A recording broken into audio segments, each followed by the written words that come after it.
basically, an education policy is a plan that really gives a parent peace of mind that they've been able to set aside funds to cater for their children's education in future. So it's basically futuristic. Number one, it's long term. You can't take an education policy today and expect to get the returns tomorrow. So it's normally long term. Top of mind, why it's critical for a parent to consider an education policy. As I've said, peace of mind.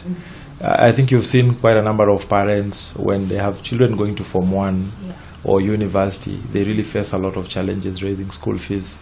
And yet by just saving or putting aside as little as 3,000 shillings, like for example CIC, from as low as 2,500 shillings per month, you can actually secure a child's education. So it gives you peace of mind.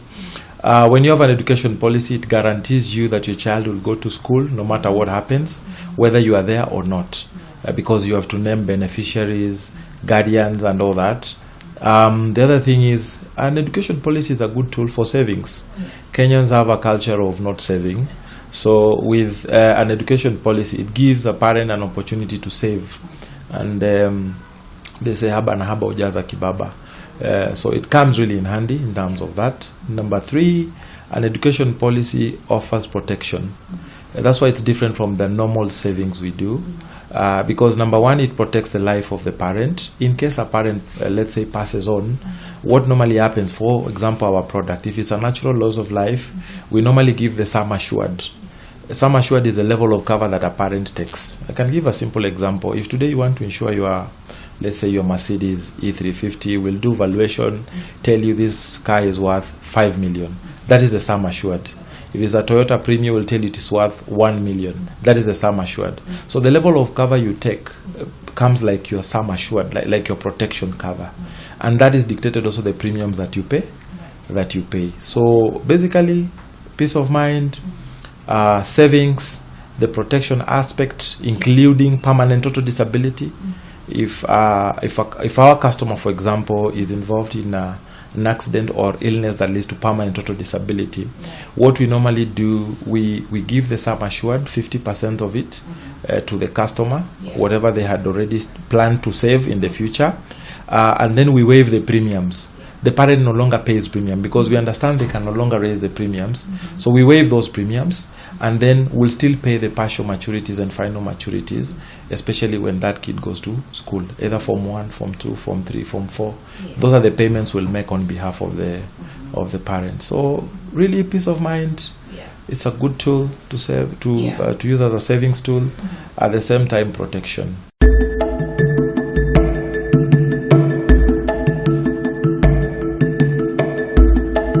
You have your Mercedes worth 5 million. That is the sum assured.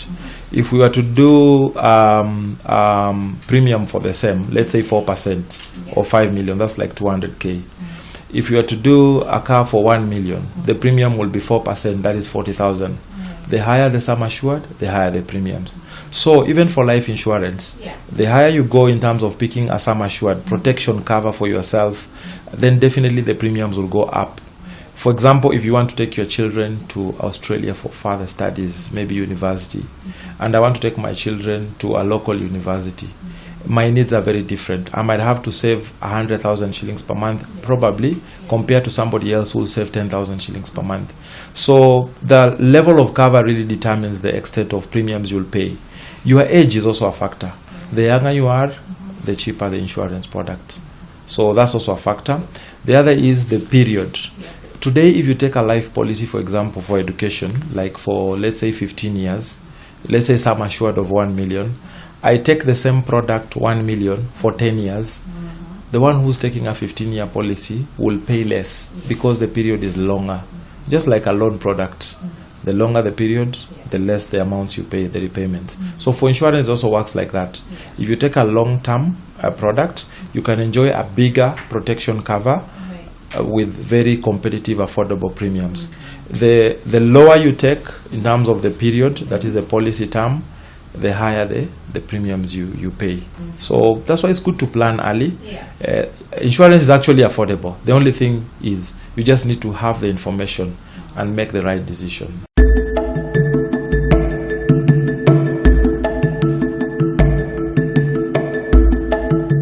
an education policy has 3 claim benefits. Today, if you take an education policy as a customer, you are exposed to 3 claim benefits. The first claim benefits, I'll speak for example CIC. Yeah.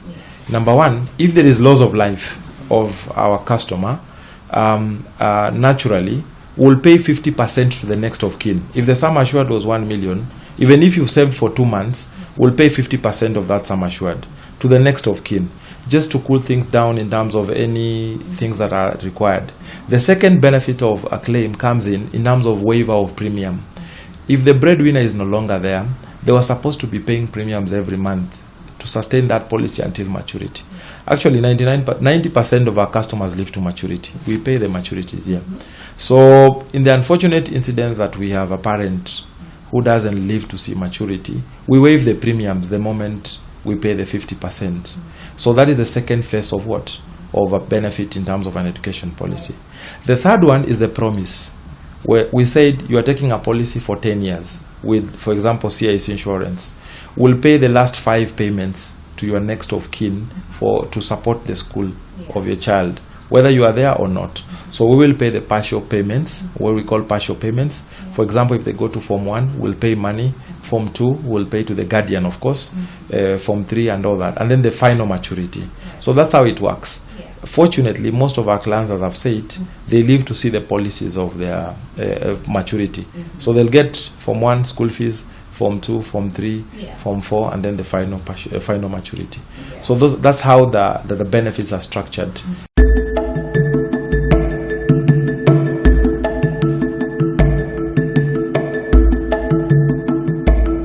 One of it is declaration.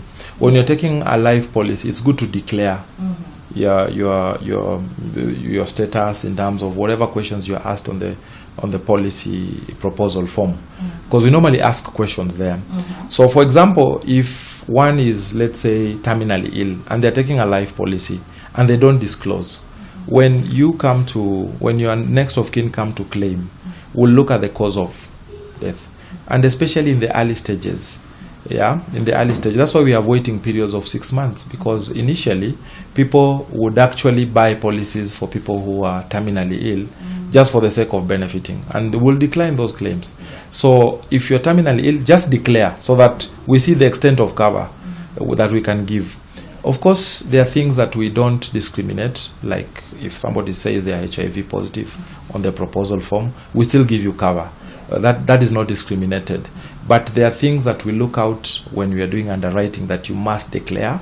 And if, for example, a claim comes after 3 months and we see that you are not declared, and from the documentation we'll see that this thing was not given clear in terms of declaration, then that claim can easily be declined.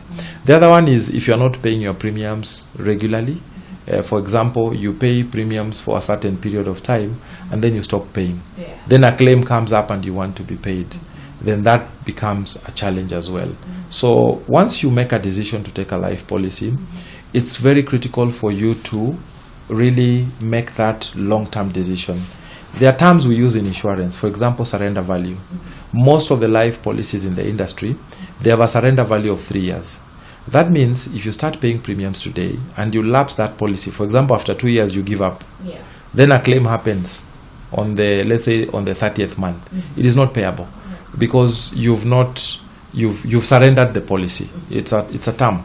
And sometimes agents don't tell customers that, but it's important for customers to know that if you lapse your policy before 3 years are over, you are likely not to be paid. Even if you want your money back, we refund money when a customer decides to quit, but the quitting period is after 3 years, and there are reasons why it's normally given 3 years. For us, we have products that have a surrender value of 2 years, but the standard surrender value in most life policies, education, investment, is normally 3 years. So that's something critical for a customer to really note.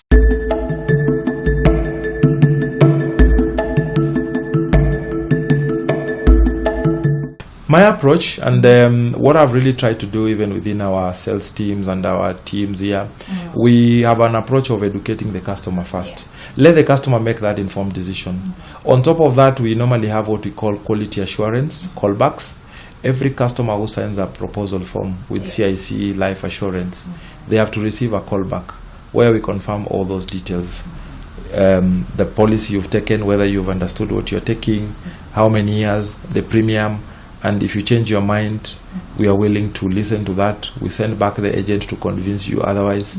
But if you're okay, then we proceed. So that's one of the things we've done within our portfolio, and I've seen it work for us within the last 2 years.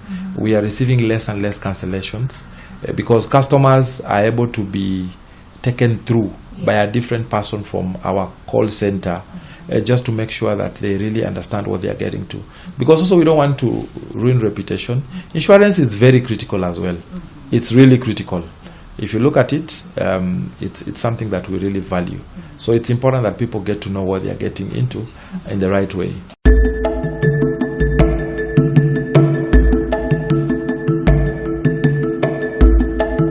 A digital transformation is something we are looking at. We are getting more and more young people who are savvy in terms of tech, and we've really tried on our part. Currently, if you take any life policy with CIC, you don't do any paperwork, so that's the first step. Our sales agents have been trained. They use what we call Mbima app to sign up clients, and we validate everything through that particular app. So that is one.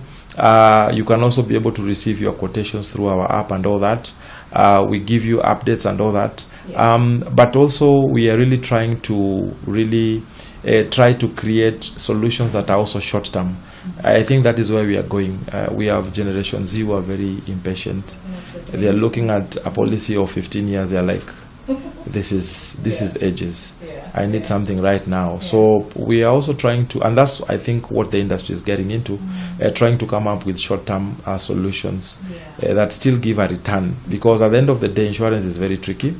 The shorter the period, the less the returns. That's why sometimes you hear customers complain they have a 5-year policy. When they come to claim, they've contributed and they're getting almost the same amount. Why? Because there are some expenses that go into that particular policy during the early years. The risk is higher during the early years. If you take a policy of 10 million and you are taking it for 10 years, the first few years, of course, if a claim materializes, probably you've paid maybe 200,000, but the claim is 10 million. So it's very expensive for a life insurance product during the early stages of our life cover. However, that's the trend. We're trying to see how we can really get to that particular space, make insurance more easily accessible, and we hope that should be the next trend within the insurance industry.